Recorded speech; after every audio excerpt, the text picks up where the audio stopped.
For today's video, at dahil nga nabitin ko kayo sa part 1 na pagkikita namin ni Ate Zoe dyan, ito na nga pala yung part 2 na pagbisita ko sa kanila. Kaya wag niyong palampasin hanggang dulo ito. Paniguradong pagkatapos nyo panoorin ito ay mapapasya talaga namin kayo. Bago nga pala kami kumatok sa kanila, ito na nga pala yung setup nila sa loob. At sadyang pinakinggan nga pala nila yung mga sinabi ni Daddy na kapag kumatok nga pala kami, pagbubuksan kaagad nila kami na para bang napaka-special kong tao dito. Uy Sabrina, may ganon.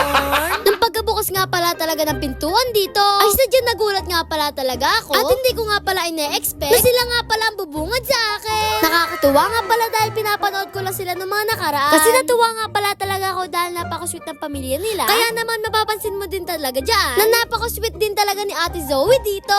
Eto na nga pala yung mga sumunod na nangyari dito. Kami nga pala ipapasok na rin sa bahay nila dyan. At ang nakakatuwa nga pala dito ay sobrang welcome namin sa pamilya nila na para bang matagal na kami magkakakilala. Hindi ko nga pala talaga ina-expect na pupunta kami dito. At sadya nga palang wala akong kaalam-alam sa mga plano ng daddy ko. Kaya naman natuwa na rin ako sa mga surprise nila na ito. Habang nagkikwento nga pala yung tatay ni Ate Zoe dito, ay talagang iniisip ko nga rin pala talaga dyan kung bakit pa talaga kami napapunta sa bahay nila at talagang nililim pa sa akin talaga ni daddy. Kami nga pala may dalang pasalubong para sa kanila. At sadyang pinili nga pala ng mami at daddy ko to na para bang may alam din ako sa pasalubong na iyan. Habang kami nga pala yung nagkekentuhan dito, ay natutuwa nga pala talaga ako kay Ate Zoe dito dahil grade 10 pa nga lang daw siya ay lagi niya na nga daw ako pinapanood. Pagkatapos nga pala namin magkwentuhan dito, kami nga pala pumunta na rin sa kusina nila at todo kwento pa nga rin pala talaga si Ate Zoe na idol niya nga rin pala talaga ako dito. Binibidyoan nga pala kami ni Daddy Chawat dito at ginagawa nga pala namin dyan yung intro ni Ate Zoe at talaga nagpasapol pa nga pala si Daddy Chawat dyan. Napakasaya nga pala talaga ng ganitong banding. Yung tipong unexpected mo talaga pero talaga nangyayari nga pala talaga siya. Sobrang dami nga pala namin pinagkwekentuhan ni Ate Zoe dito. At kasama nga rin pala namin dyan ang cute na si Kuya Zion na talagang sobrang sweet din talaga sa akin. At lagi niya nga rin daw ako pinapanood dito. Pagkatapos nga pala namin kumain dito ay kumain na rin ang aming mga mami at daddy. At talagang super supportive nga pala talaga nila sa amin na talaga sobrang swerte namin ni Ate Zoe sa mga magulang namin. Pagkatapos nga rin pala namin kumain dito, kami muna ay naglaro dito sa salas ni na Ate Zoe. At sobrang siya nga pala namin dito dahil magiging memorable sa amin itong mga moment na ito. Pagkatapos nga pala namin lahat kumain dito, kami muna ay nag-TikTok dyan. At kung mapapansin nyo nga pala talaga dyan ay napaka-supportive talaga ni Daddy Chawat na para bang hindi siya napagod sa dami namin tiniktok dito.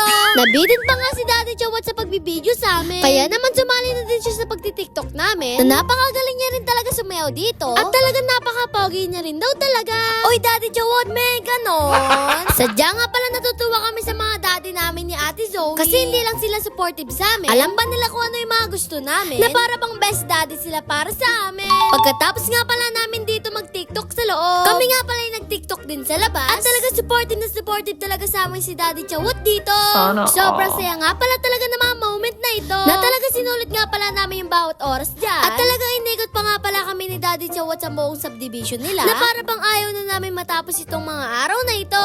Nakakatuwa nga rin pala si Kuya Zion dito na talagang ayaw niya nga pala talaga akong iwanan dito. At talaga sobrang sweet niya nga pala talaga sa akin. Kaya love na love ko si Kuya Zion na yan. Iba nga rin pala talaga yung saya namin ni Ate Zoe dito. Dahil hindi lang kami nakapag-banding at nagkasama dito, kundi nakilala din namin ang isa't isa dyan. Nakakatuwa nga pala ang industry ng pagiging content creator. Dahil hindi lang kami nag-enjoy sa pag-vlog namin, nakakilala pa kami ng iba't ibang tao. At ang maganda pa nga dito ay makakilala ka ng bagong kaibigan. Pagka-uwi nga pala namin dito ay nilaro namin ang aming mga kapatid. At kahit nga saglit nga na pala kami nagkasama ni Ate Zoe, ay sadyang nakilala namin ang isa't isa dito.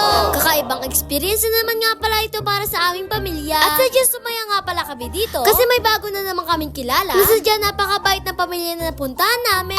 Nanood nga rin pala kami ng movie dito. At sobrang haba nga pala ng baling namin sa buong maghapon na para bang bitin pa rin kami sa mga oras na yan. Sobrang salamat nga pala sa buong Brukal family. At talagang sobrang welcome kami sa bahay ninyo na para bang nakakawiling bumalik-balik sa inyo kasi sobra kasing saya ng pamilya ninyo. Siguro hindi pa ito yung huling pagkikita natin. Kaya kung may pagkakataon tayo magkasama magsama-sama ulit, ay hindi ako magdadalawang isip na makabanding kayo ulit. Kaya sa buong Brocal family, lalo na kay Ate Zoe, maraming salamat sa inyo. Hindi ko makakalimutan ng mga memories na nangyayari sa atin dyan. Kaya sa mami at daddy ko, maraming salamat din sa naging sorpresa nyo sa akin. Kasi kung hindi nangyari ito, ay hindi natin makikilala ang napakasayang pamilya na napuntahan natin. Yun lang, paalam. Please like, follow, share. Thank you. Ako po muna yung Pansamantalang mag-voice over kay Sabrina ngayon.